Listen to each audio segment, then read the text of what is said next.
자, 이제 이번 시간은 이제 우리 지난 시간에 자동차 일반에 이어서 이제 엔진 관련된 이야기를 해야 합니다. 자, 벌써 뭐 시작이 반이라고 시작한 지 얼마 안 된 것 같은데 한 파트가 끝이 났다, 그죠? 이제 실제 그 문제에 많이 출제가 되는 부분은 엔진, 전기, 셰시 요 파트가 이제 메인이라고 보시면 되겠습니다. 그래서 이제 여기서부터 얘기하는 것 중에 시험에 이제 나올 비중이 굉장히 높은 문제들 관련된 이야기를 많이 할 거니까 집중해서 잘 들어보시면 좋을 것 같습니다. 자, 그러면 이제 오늘 이번 시간 무슨 얘기를 할 건지 전반적으로 한번 둘러보고 시작을 합시다. 자, 일단 엔진 파트에 들어오시게 되면 쭉 이런 얘기를 할 겁니다. 자, 엔진의 개요. 우리 뭐 자동차가 뭔지 정의부터 시작했던 것처럼 엔진에 대한 개요가 들어가겠죠. 그 다음에 이제 엔진의 주요부, 엔진을 놓고 봤을 때 주요 구성 요소별로 하는 역할들, 그리고 이제 뭐 이런 재료들을 쓴다, 기구학적으로 어떤 역할을 한다, 뭐 이런 얘기들을 하게 될 겁니다. 자, 그 다음에 이제 엔진의 온도를 일정하게 유지해주기 위한 냉각수를 쓰는 냉각장치, 그 다음에 이제 엔진 오일도 굉장히 중요하다고 제가 말씀드렸잖아요. 그거와 관련된 윤활장치, 그 다음에 이제 엔진 중에서 휘발유를 연료로 쓰는 엔진을 우리 가솔린 엔진이라고 얘기할 거거든요. 그래서 가솔린 엔진, 그리고 가솔린 엔진이 및 다른 엔진에서 나오는 기타 유해 물질들을 어떻게 정화해서 환경에 이제 무해하게 활용할 건지에 관련된 이야기, 그 다음에 이제 LPG를 연료로 쓰는 엔진, 맨 마지막에 경유를 연료로 쓰는 디젤 엔진까지 해서 엔진 파트에서 쭉 이야기하게 될 겁니다. 근데 이제 이번 시간은 이제 엔진의 개요와 관련된 이야기를 쭉 할 겁니다. 그리고 개요와 관련된 얘기하고 문제 풀고 그러면 한 2시간에서 3시간 정도 소요가 되지 않을까라는 생각이 들고요. 그러면 이제 엔진의 개요에서는 이제 뭐에 대한 얘기를 하느냐. 자, 엔진의 종류가 여러 가지가 있다. 엔진의 종류가 뭔데? 라고 보면 이제 내연 기관과 외연 기관으로 나눌 수 있다. 이거부터 시작할 겁니다. 내연 기관이라고 해서요. 엔진 안에서 연소가 이루어져서 동력을 만드는, 장치. 그 다음에 이제 외연 기관이라고 해서 엔진 밖에서 연소를 일으켜가지고 연소가 일어나서 이제 어떻게 동력을 만들어내는, 이쪽 엔진에서 동력을 만들어내는 장치. 이렇게 크게 나눌 수 있다라부터 시작할 거예요. 자, 그 다음에 이제 엔진이 분류예요. 엔진이 이제 어떻게 나눌 거냐. 여러 가지 분류로 나누게 되는데, 여기서 이제 조금, 외우신다라기보다는 전체적으로 개념을 이해를 해 두신다라는 부분으로 쭉 따라오시면 좋을 것 같아요. 내용이 꽤 많은 것 같지만 전반적으로 이해하는 식으로 제가 설명을 드릴 거기 때문에 하나씩 이렇다, 이건 이렇겠군, 저건 저렇겠군, 스토리식으로 만들어가는 그 퍼즐을 끼워 맞추는 식으로 따라오시면 좋을 것 같습니다. 그래서 뭐 엔진이 앞에 있다, 뒤에 있다, 혹은 앞바퀴가 구른다, 뒷바퀴가 구른다, 네바퀴가 구른다, 뭐 그런 얘기들을 하게 될 거고요. 그 다음에 작동 방식에 의한 분류라고 해서 이거는 우리 앞에서도 일부 얘기를 했습니다. 피스톤이 위아래로 움직이면서 동력을 발생시키는 피스톤 피스톤 왕복형 엔진에 대한 이야기를 했었고요. 그 외에 또 다른 방식의 또 엔진이 있거든요. 이런 것들이 있다 정도만 알아둘 겁니다. 자, 그 다음에 사용 연료에 의한 분류에서 우리 앞에서 얘기했잖아요. 휘발유, 경유, LPG 이런 것들을 사용하는 엔진이 있다. 그리고 이제 이렇게 엔진이 구분이 나누어지는 연료의 특성과 관련된 이야기 간단하게 하게 될 거다라는 부분인 겁니다. 들어놓으세요. 처음 시작하는 거기 때문에 기회 안 들어옵니다. 자, 그 다음에 이제 우리 앞에서 자동차 일반할 때 지시마력 했을 때 얘기했던 겁니다. 사행정이라고 해서 행정 4번 해가지고 한 번 폭발하는 엔진이 있었고요. 그 다음에 행정 2번에 한 번 폭발하는 엔진이 있거든요. 그래서 기구학적으로 이렇게 둘이 나누어서 이 엔진들의 특징, 즉 장점과 단점에 뭐가 있는지 서로 비교하면서 이야기를 하게 될 겁니다. 자, 그 다음에 이제 밸브 있잖아요. 흡기 밸브와 배기 밸브가 있는데 그 밸브 또 배열에 따라서 또 여러 가지 엔진으로 나눌 수 있다라는 부분이고요. 그 다음에 이제 좀 행정이 긴 엔진이 있을 거고 또 행정이 좀 짧고 폭이 또 넓은 엔진이 있을 거거든요. 그래서 그걸 이제 우리 장행정 엔진, 뭐 단행정 엔진 이렇게 이야기를 하는데 그거와 관련된 이야기 맨 마지막에 이제 이런 엔진들의 특징에서 이제 기구학적으로 압력과 부피가 어떻게 바뀌어가면서 이제 그래프가 그리는지 이런 공학적인 부분도 간단하게 설명을 드릴 겁니다. 자, 이런 것들을 이번 시간에 배우게 된다라는 부분인 겁니다. 자, 지금 대충 뭐에 대해서 배운다라는 전체적인 그림만 간단하게 외우라고 말씀 안 드렸어요. 이런 게 있구나라는 것만 딱 알아두시고 실제 내용 들어가가지고 그 다음에 이거 나오겠구나라고 그렇게 느낌적으로 쭉 알아가시고 맨 마지막에 복습하실 때 내용 보시면서 조금 세분화하게 얘기하면은 정리하면은 될 겁니다. 지금은 모르는 게 당연한 겁니다. 아시겠죠?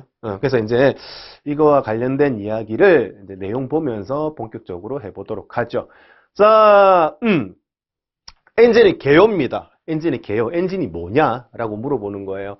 연료 연소에 의해서 연료 태우는 겁니다. 태우면 열 에너지가 발생이 되겠죠. 그렇게 발생된 열 에너지를 뭘로 바꾼다? 기계적 에너지, 우리가 쓸 수 있는 운동 에너지로 바꿔가지고 사용하는 장치를 뭐라고 한다? 우리 엔진이라고 정의를 내리는 겁니다. 자, 그러면 엔진의 종류에는 뭐가 있는데 내연기관과 외연기관으로 나눌 수 있다라는 부분이고요.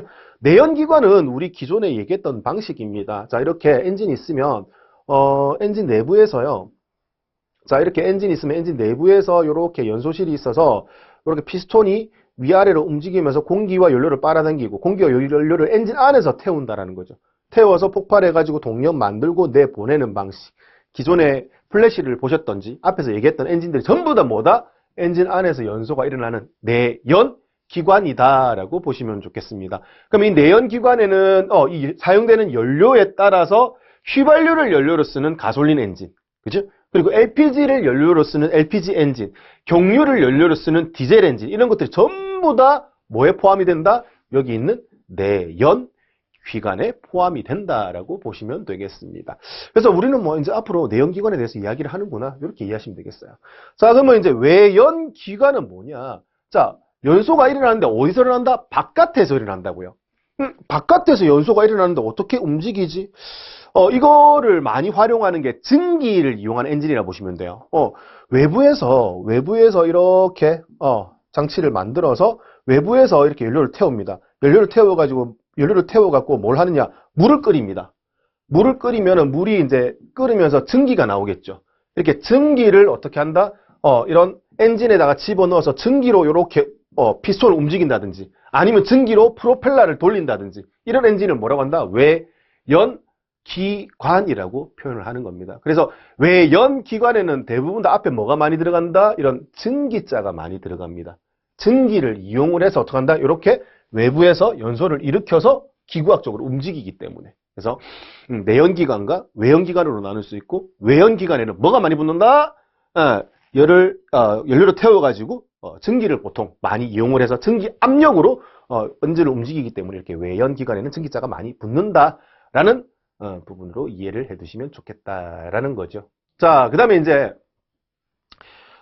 제일 처음에 이제 우리 20페이지에 내연기관과 외연기관에 대해서 간단하게 구분해 봤고요. 자, 밑에 보시면 이제 엔진이 분류해서 엔진의 위치와 구동 방식에 따른 분류라고 해서 이야기가 나올 겁니다. 자, 이거는 이제 이렇게 생각해 보시면 되겠다. 자동차 있잖아요. 자동차.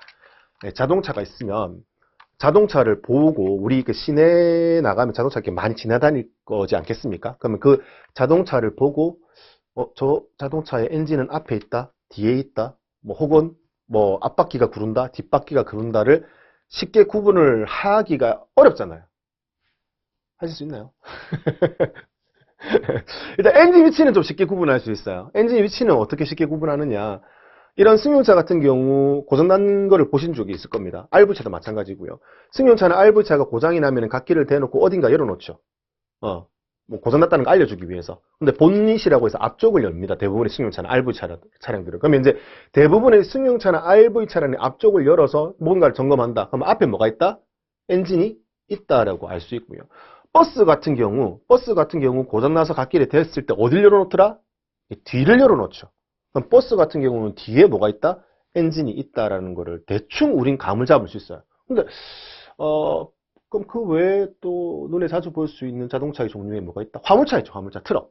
큰 트럭들 보면은 운전석, 동수석 타는 부분에 이렇게 쭉 제껴지는 틸트라고 제껴지는 캡 부분에 제껴지는 것을 보신 적이 있을 겁니다. 그러면 이렇게 쭉 제껴지는 그 안에 뭐가 있다? 엔진이 있다라고 보는 거죠. 그래서 자동차에서 뭔가 점검하기 위해서 여는 그 뚜껑 아래 뭐가 있다? 엔진이 있다라고 보시면 자동차 보시고 대부분 다 저 차는 어디가 열리지 이런 거 보면은 엔진이 어디 있다라고 대충 감을 잡으실 수 있다라는 거예요. 대부분의 승용차나 그 다음에 RV차, 화물차는 엔진이 어디 있다? 앞쪽에 위치한다라고 보시면 되고요. 그 외에 버스는 대부분 다 엔진이 어디 있다? 뒤쪽에 위치한다라고 보시면 되죠. 그러면 이제 자동차를 봤을 때 엔진의 위치는 크게 구분하는 게 어렵지는 않습니다. 자, 그러면 이제 뭐가 문제다? 구르는 바퀴가 문제예요. 왜? 외부에서 봤을 때는 네 바퀴가 모두 구르고 있기 때문에 앞바퀴가 굴러서 뒷바퀴를 끌고 가는 건지, 혹은 뒷바퀴가 굴러가지고 앞바퀴를 밀고 가는 건지, 혹은 네 바퀴가 다 구르는 건지 구분할 수가 없다라는 거죠. 외부로 봤을 때는. 그래서 이제 이렇게 외부로 봤을 때 구분은 못하지만 어떤 거는 전륜, 어떤 거는 후륜, 어떤 거는 사륜 이렇게 만든 이유가 있을 거라는 거예요. 그 이유에 대해서 생각해 보면 대충 감은 잡으실 수 있다라는 거죠. 그래서 전반적으로 이제 배워야 될 얘기가 뭐예요? 엔진의 분류라고 해서 엔진의 위치와 구동 방식에 따른 분류예요. 그래서 제일 처음에 나오는 게 뭔데? 지금 보시는 것처럼 앞 엔진, 앞에 엔진 있어요. 그리고 뭐야? 전륜, 앞바퀴가 구동하는 방식에 대한 이야기가 먼저 나오죠. 그래서 이제 우리 앞에 엔진이 있고 앞바퀴가 굴러. 그래서 뭐야? 프론트가 엔진, 프론트에 엔진이 위치하고 프론트 바퀴가 굴러라고 해서 앞글자를 따서 우리 뭐라고 할 거다? F 방식이라고 하는 차량에 대해서 먼저 얘기를 해보자라는 거죠. 그럼 저희 지금 방금 승용차 예를 들었는데 승용차를 보면서 얘기를 해보죠. 자, 승용차를 본닛이 앞에 있어요. 열면 앞에 있겠죠. 그리고 어느 바퀴가 구른다? 앞바퀴가 굴러서 뒷바퀴를 끌고 가는 구조다. 이렇게 FF 방식의 차량들이 특징이 뭐냐는 거예요. 그리고 두 번째 나오는 게 뭐다? 보시면 뭐가? 앞에 엔진 있어요. 앞에 엔진 있고, 그리고 어느 바퀴 구른다? 뒷바퀴가 구른다로 나와 있죠. 앞에 엔진이 있고, 뒷바퀴가 구르는 방식을 줄여서 뭐라고 얘기할 거냐? 프론트 엔진이에요. 그리고 리어 휠 드라이브, 뒷바퀴가 구르는 거죠. 그래서 우리 줄여서 뭐라고 할 거다? FR 방식이라고 이야기를 할 겁니다. 그래서 국내에서 제일 많이 쓰는 방식이 이 두 가지예요. 즉 무슨 말이야? 엔진은 대부분 다 앞바퀴의 앞에 위치를 하죠. 그래서 프론트 엔진이면서 앞바퀴가 구르는 전륜 구동 방식이 있고 프론트 엔진이면서 뒷바퀴가 구르는 후륜 구동 방식이 있단 말이에요. 그래서 즉 FF와 FR 방식이 있는데 이거를 어떻게 구분해서 나눌 수가 있냐는 거예요. 야, 어떤 차는 FF로 만들고 어떤 차는 FR로 만들지? 라는 부분인 거예요. 그래서 그거 생각할 때 가장 키워드는 뭐다? 무게 중심이 어디 있느냐라고 생각해 보시면 돼요. 무게 중심. 키워드는 무게 중심이에요. 자, 우리 그 FR 방식의 대표적인 예가 뭐냐면 화물차거든요. 화물차가 FR 방식이에요. 자, 화물차가 이렇게 있는데 앞바퀴가 있고 뒷바퀴가 있겠죠. 이렇게 화물차가 있는데 화물차에 우리 뭐 픽업식으로 돼 있다. 화물차의 짐은 우리 어디 실는다? 뒤에 실는다라는 거죠. 화물차의 짐은 뒤에 실는데 만약에 화물차의 짐을 뒤에 실어놓고 앞바퀴를 구동시킨다? 그럼 어떻게 된다? 무게중심을 뒤에 주고 앞바퀴를 구르면은 앞바퀴가 어떻게 된다? 헛구러질 확률이 굉장히 크다라는 겁니다. 왜? 뒤를 누르고 앞바퀴를 굴리니까. 그래서 이거와 관련된 영상이 지금 21페이지 QR코드 있죠. 21페이지 QR코드를 스캔하시게 되면은 이 스캔하는 영상에서 제가 교보제를 만들어서 FF 방식과 FR 방식 둘을 비교해 가면서 왜 무게중심에 따라서 무게중심 아래쪽에 있는 바퀴가 굴러야 되는지에 대해서 설명을 해뒀습니다. 그래서 이거를 지금 잠시 영상 멈추시고 QR코드 스캔하고 나서 QR코드 내용 잠시 보고 오십시오. 자, 보고 오셨죠? 자, 그래서 하중이 가해진 그 아래쪽 바퀴가 굴러야지만 슬립이 일어나지 않는다라는 전제 조건 하에서 FF 방식과 FR 방식을 나눠서 얘기한다. 그러면 이제 우리 줄여서 얘기할 수 있죠.